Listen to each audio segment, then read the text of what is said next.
sure about that? You sure about these independents? Oh, there it goes. All right.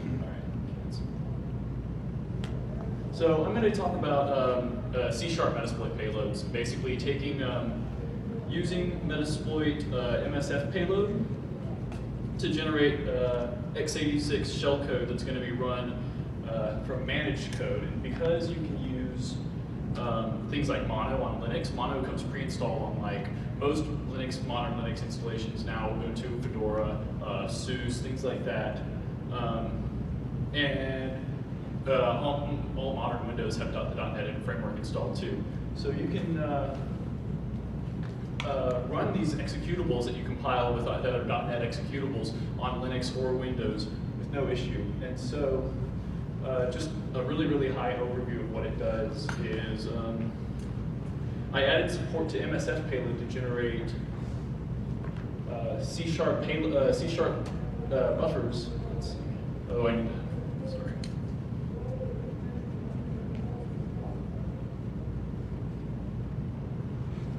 Sorry.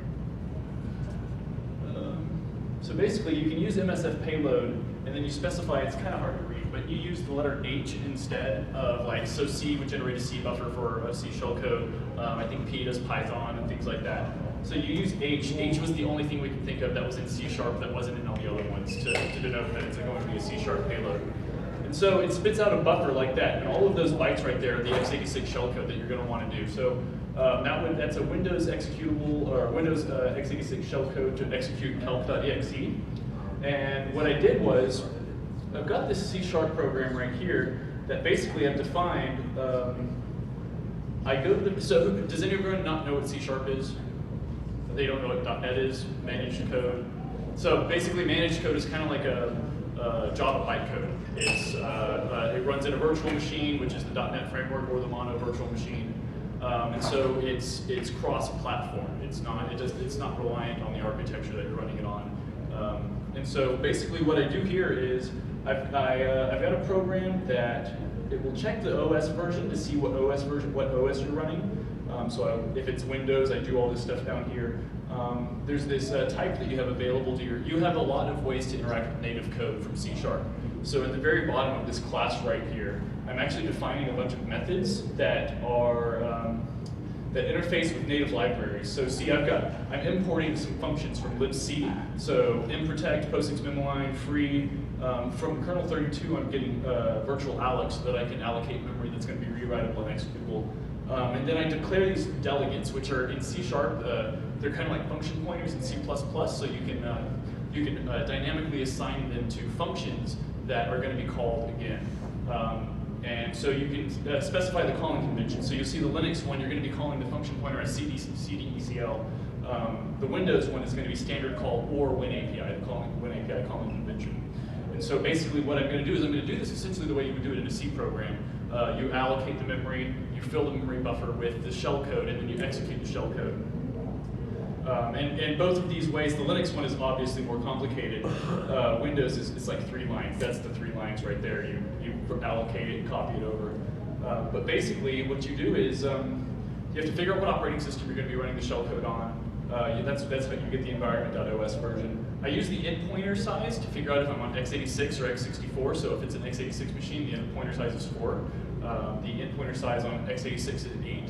So if it's equal to 4, then it's x86. If not, then it's going to be an x64. So I have my payloads here. These are all x86 shellcode. It's native shellcode that's going to be run on it.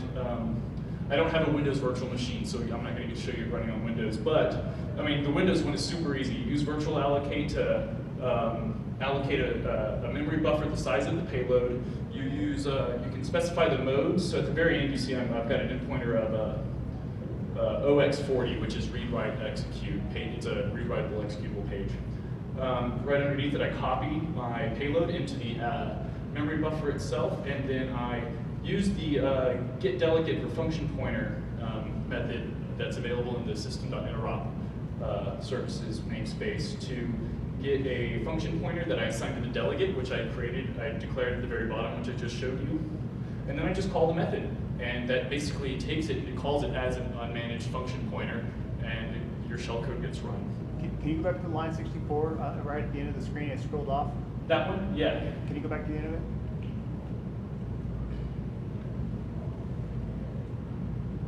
Oh yeah, so that's just a comment. So basically, Okay. So OX1000 is mem commit, that's the mem commit, and then page read write execute is the OX40.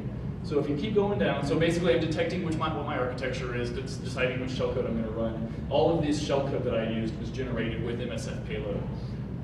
So I do the same thing for Linux as you would in a C program. I use POSIX memline to allocate my page. I check to make sure that I'm actually allocating successfully. And then I do this mode right here, which is read, write, execute. You have to be careful with this on Linux for SE Linux and stuff. And I'm actually going to show you something to get around that. I didn't implement it, but I found a really neat way to get around allocating read-writable and executable memory on SE Linux. It doesn't work on packs though.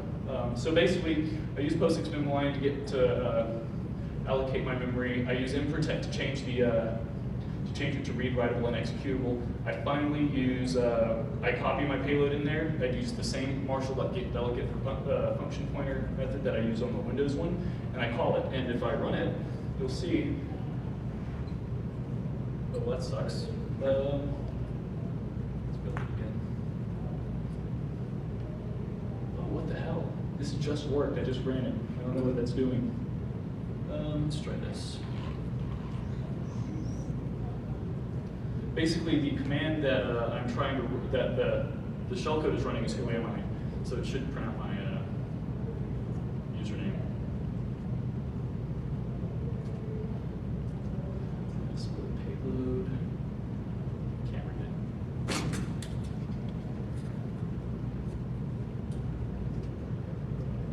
Let's see. Debug.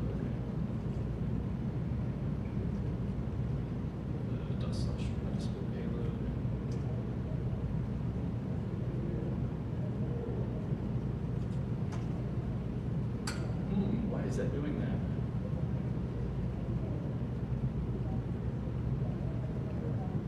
Well, usually this works. I have no idea why this is failing to work. It's because I'm doing a demo with it. Well, I wish I knew why it wasn't working. So I guess... Give any comments in the bottom? I don't really have any comments on the bottom. This is all on GitHub.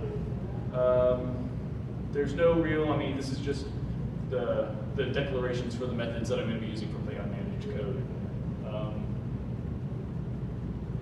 I wish it were running. I have no idea. I was just running it when I was over there. So I don't know why this isn't running. So let me open up with the caveat that I found with running it on SE Linux, there's actually a way, I don't have internet, so this is loading it out of the cache. There's this guy who, Drepper, something, his first name starts with a D, his last name's Drepper or something. He came up with this technique to, you basically create one file pointer, and then you map it twice. You map it first read, write, and then execute and read on the second one. And then you do it, so that way you're not having to do read, write, execute on one thing. So that's what SE Linux looks for, right? It's looking for if you're allocating memory that's read, writable, and executable, it's going to try and solve that. So he takes the same file pointer, and he makes a write one right here, which is read, write. He makes another one that's executable, read, and execute. It's the same file pointer, it's just mapping it twice.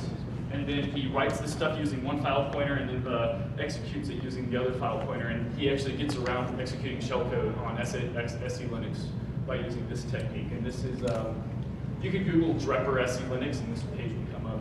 I really, really wish my demo would work because it's really fucking awesome. But does that error message down at the bottom mean anything?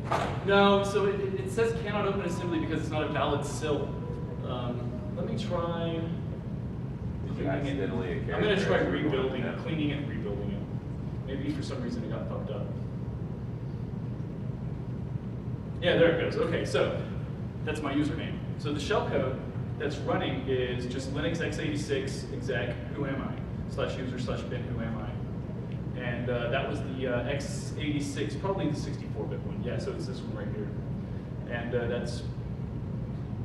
that's just shellcode that Metasploit generated for me. I uploaded this to VirusTotal, and only 4 of the VirusTotal people picked it up, and it wasn't. None of them picked it up for Metasploit. A lot of times, if you upload a Metasploit payload, it'll say this is a Metasploit payload. They just understood that there was shellcode inside of it, so you can totally obfuscate the shellcode inside using like an encryption method or something like that, and then decrypt it right before you want to load it into memory. This is I don't have internet on this machine, but if you go to github.com/BrandonPerry with no E in the last name, it's in a gist that you can just download and play with and stuff like that. So that's any questions on running that kind of stuff? No? All right.